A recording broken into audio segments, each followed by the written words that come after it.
Plenty thanks to God for this opportunity. Welcome to Hilly's talk show program.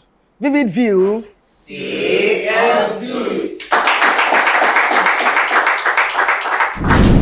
You can't dig a hole in a different place by digging the same hole deeper.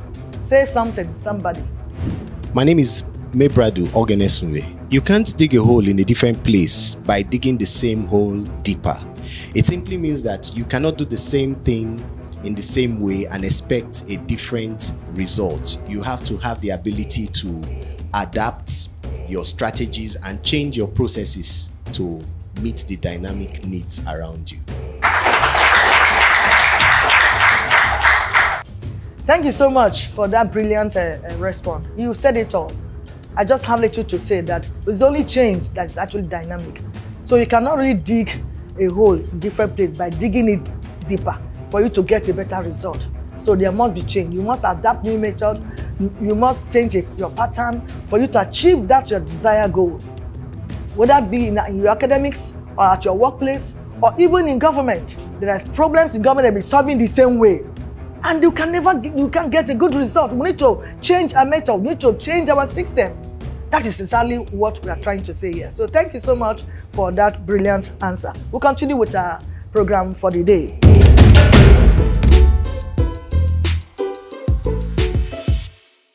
Curbing the surge of proliferation of arms in Nigeria is the topic for discussion today. We'll take a break now. When we come back, the guest will be introduced. Please stay tuned. Vivid View. Say and do it.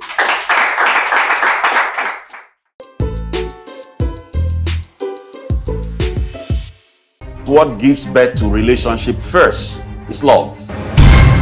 Somebody lost his wife, not his first wife. The next question is, why did his first wife die and the second wife die?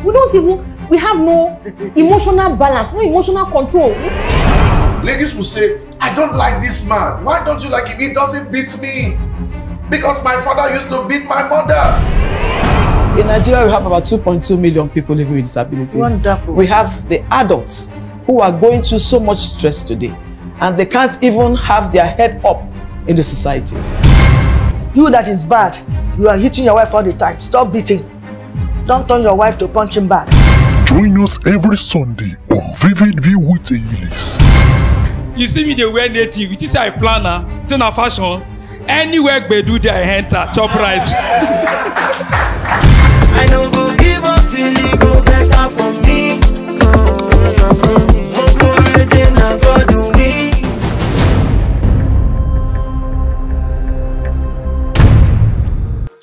Welcome back. In case you are just joining us, the topic again is curbing the surge of proliferation of arms in Nigeria.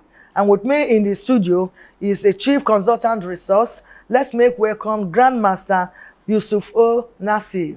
Vivid View. Say and do it. Before discussion proper, please follow us on social media handles are displayed on the screen. You're welcome again, Grandmaster. Please, can we just go straight to the topic for today? We want to know your definition and perspective of the subject matter. The surge of the proliferation of arms in Nigeria. Now, that means proliferation itself means the spread, rapid spread of arms. Arms now become common weapons in Nigeria. In the hands of almost everybody. In the hands of almost everybody. But when we now say the surge, that means the speed at which it's spreading is higher, as if there is a thunderstorm. I think there's already war in Nigeria. There's already war. We are getting set, there are war, and we are developing ourselves more, giving even under 18, under 20 guns, small guns, arms, and other things to use to fight. Others, yes. So that is why it spreads everywhere, every corner of the country. All right, thank you so much. So what are the major causes now of this proliferation of arms? Either sophisticated or not sophisticated. What are the major causes? Why do we have the surge? Why is it everywhere? Even though we know that our government has not passed the law or say everybody possess arms, but we can see it all over the world. What's the major cause? We have socio-economic problems. That is the major instinct that started it. It started from the failure of maintaining disarmament after 1965 to 1970 civil war. At the end of the Civil War, there was disarmament, but where were those arms and ammunition? Were they gathered together and destroyed, or were spread out to people to keep? In the western part of Nigeria, it was better managed. But if you look at the northern, the eastern, some of them escaped with the arms and ammunition. So the development started gradually, but by the time we get into going to political era, then arms becomes a common thing in Nigeria. Where the commission that is in charge of controlling small arms and light weapons control commissions has failed. So when they failed to monitor, then there is problems. Now, the major problem, the major problem now, when now come to economical problem is unemployment. Unemployment. When we say unemployment, that means people after going to secondary school, after the school starts, there's no ready-made task for that person. It's free, idleness, no job.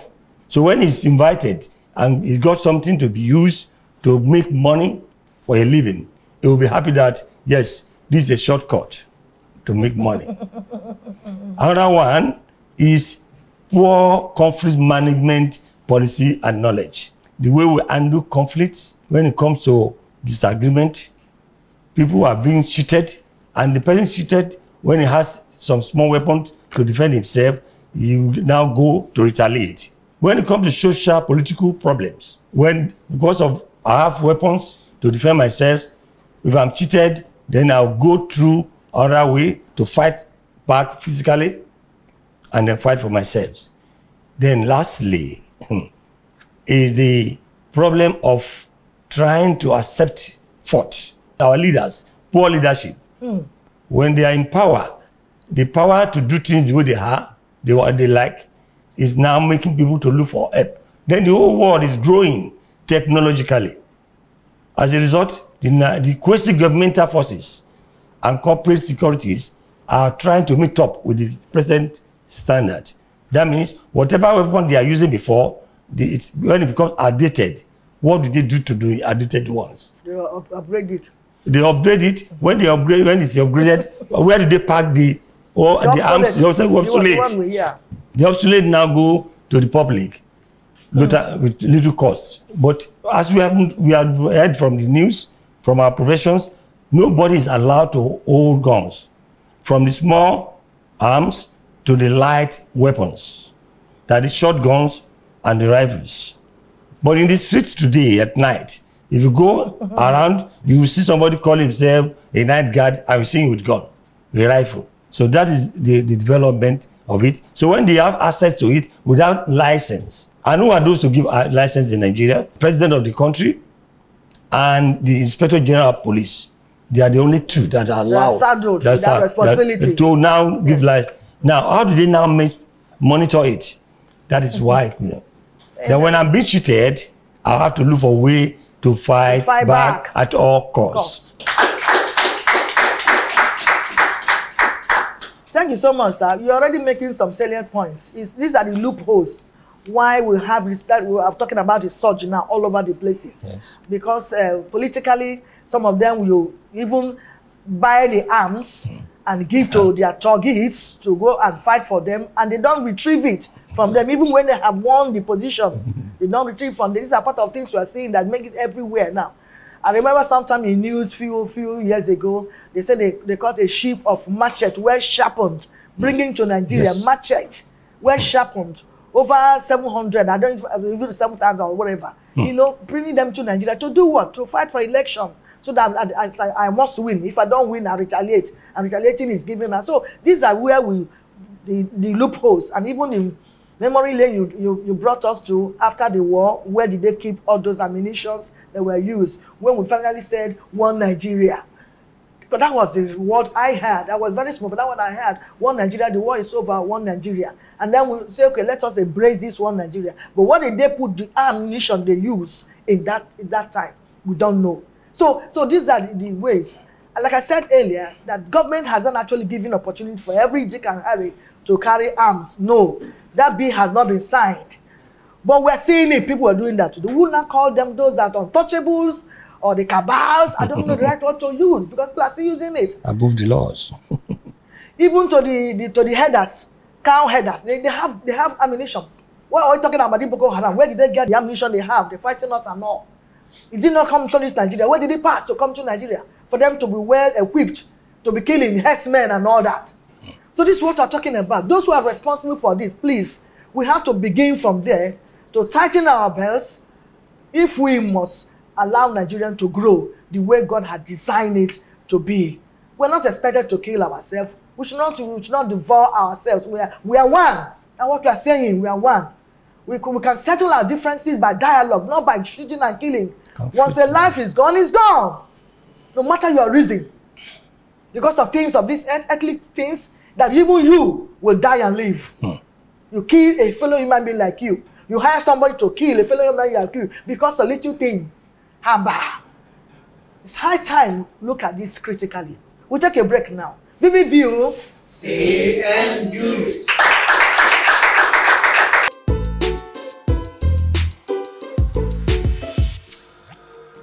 Welcome back. We are still discussing curbing the surge of proliferation of arms in Nigeria.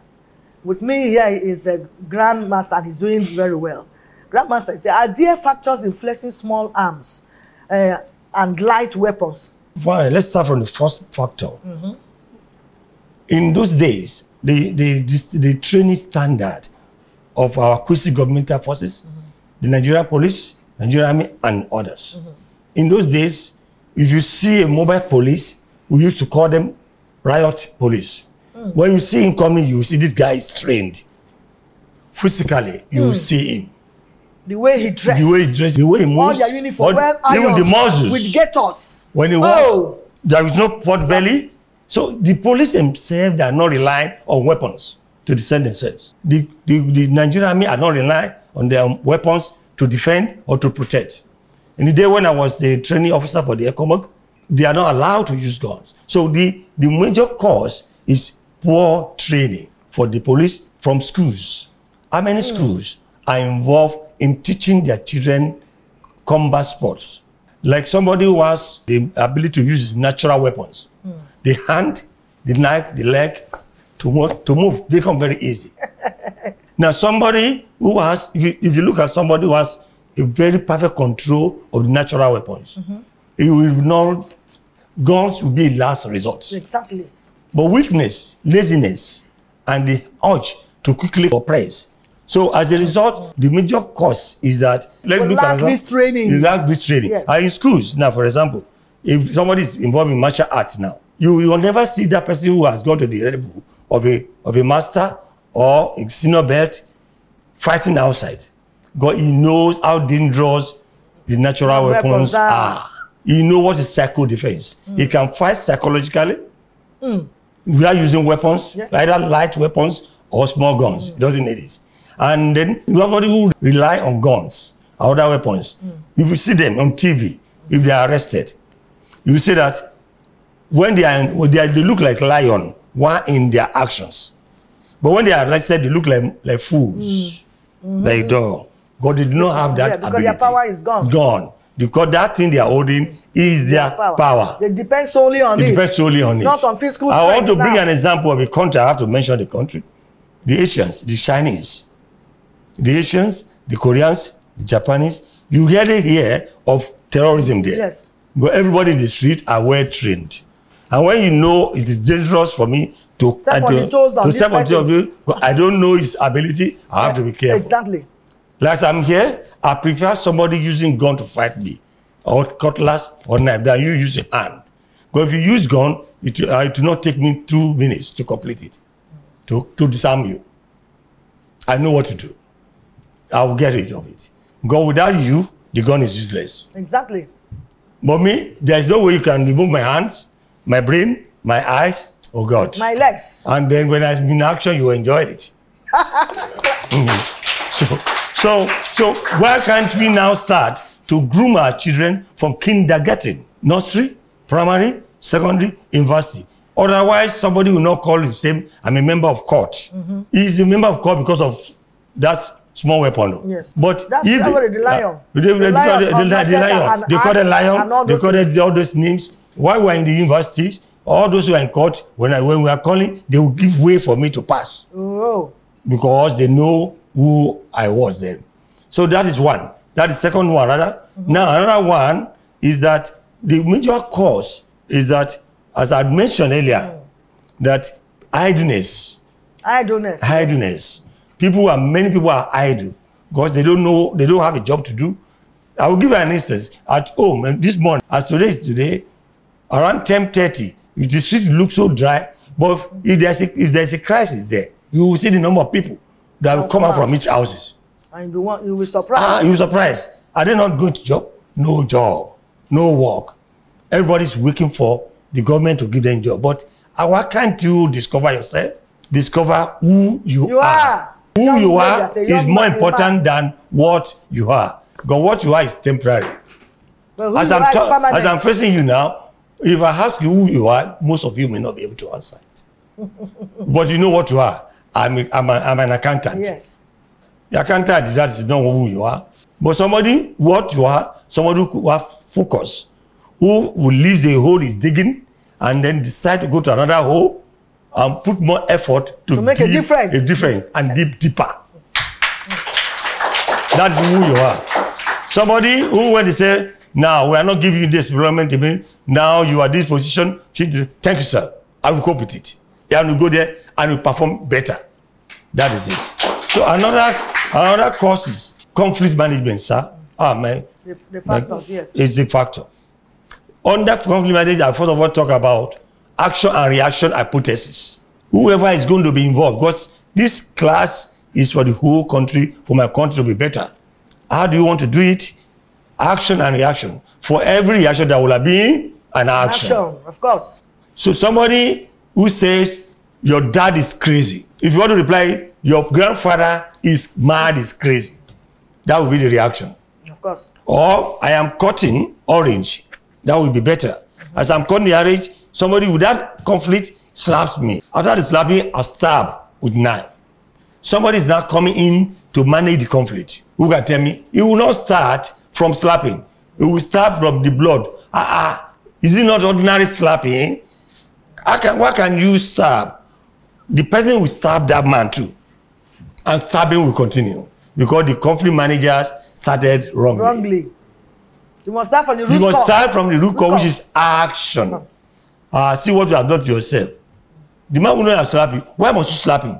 You shouldn't have stabbed him, but why? As I'm condemning the action, reaction will be regretting his reaction. Yes, that's right. Peace will come in. Yes. So, but how many officers, how many community leaders, how many political leaders understand this? Selfishness and self-centeredness is always there. This is my part of my political party. It's for my town. It's for my village. Right. To bring it to the case, and then I will now, the person will see like, is it because it's from so area? Okay.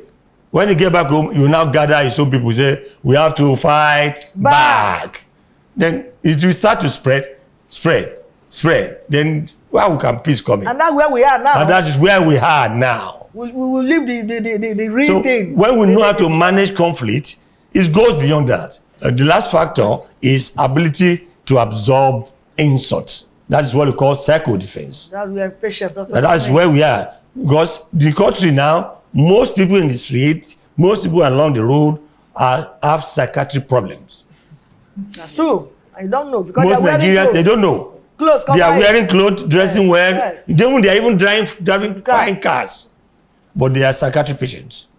Sit in the bus. Tell someone to say, please dress for me. You say, push me. As you go to that stage, is mentally derailed. If such person had gone, the wife is in trouble or the husband. You will fire. You will fire. So when you now know that, how do you now use psycho-defense? If somebody says me now, for example, write it, use psycho-defense. So psycho-defense. You are crazy. Crazy? God will heal me. After me, for that madness I am, God will heal me. And you will never be crazy in your life. And I move on. I have defeated him. Yes. You say, You don't go better for your mother. And my mother died in 1976. So it's not like So that. God will help me. That absorber. That absorber is very important. That's a good one. Yes. It relax my brain and make me to remain focused to where I'm going and the task before me. Yes. By the time I divert my own task to fighting somebody, well, how can I complete the whole I'm digging? Absorber. So for that, those are the major factors. Self-centeredness, poor leadership is really enhancing the threat of it. Because people would like to fight back, because they do not have absorbers. Poor anger management. All of them are poor anger management. People are crazy, mad, seriously. Today, as a physical health specialist too, I know how many people I'm handling on stroke, even at 37 years old. As we are here, we know how many online waiting for physiotherapy attention because of inability to manage hunger and other insults. The BP rises and they are in trouble. How many officers have been tested on their head before they hand over gun to them? They have to test, because go to their training school. Before they start their physical training, you see them taking some sleep of some stimulant. I don't want to mention names of the common one. They have to take it before we started to young. If I'm handling them, because I'm a physical health trainer too for them, when we are on weaponry, I'll say, pursue me. You want to run around the field? If you can meet me, slap me. When we run around, despite the difference in age and everything, they will not be able to meet because they have taken stimulant. So when I now say, now, it's my turn to pursue you, I will slap tire. Because they are not themselves. Now, if such person is now on duty, after he has taken some stimulant, and he's giving a gun, and he's giving a gun, why will he not shoot anyhow? That is the training. At the slightest provocation. At the time, yes. You put trigger. I say, yeah.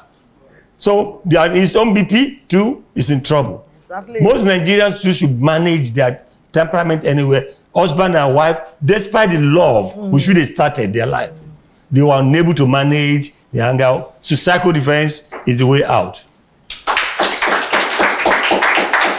Let me amplify that. I say psycho-defense is the way out. We'll take a break now. Vivid View. Say and do it.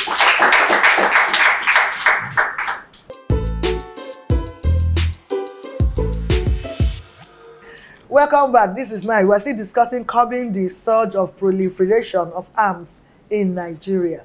And with me, the Grandmaster is really giving us what we want. So this takes me now to this one now.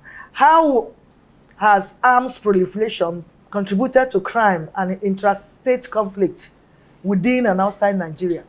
Well, let's start with within Nigeria. Yeah, before outside. From what we have been discussing, if there is no gun, if there is no arms, there's no weapon, it can be easily controlled. Yes. But since we have people who are wealthy, who have money, and they are above the law, I have to use that word, that they can import these weapons but not to be to Nigerians, nobody to check it. So, and they maybe in the course of coming to the country, in the course of the political election, they've lost. They have to make the country ungovernable for the person in power. But now the question, how comes it now make it so spread? I will now explain. People are unemployed. We're talking of 100,000 naira. They can do anything. They can do anything. They can run mad. Sniff life out for somebody. They don't need to train. They don't need to be trained. So since the weapons are ready, people are also ready. Assuming they need to train them, they will run away from training because of obstacle crossing, all this building the Moses. This is too much. This is 100,000. But take 100. Just go there. Shoot it to the air. They will run. The youth, they are the major cause of the problem. The surge is caused by the youth. The proliferation is caused by the elders. Why? The surge is that the youths are not ready to struggle to have what they want. They are looking for shortcut. Easy way of making money. Easy way of making money.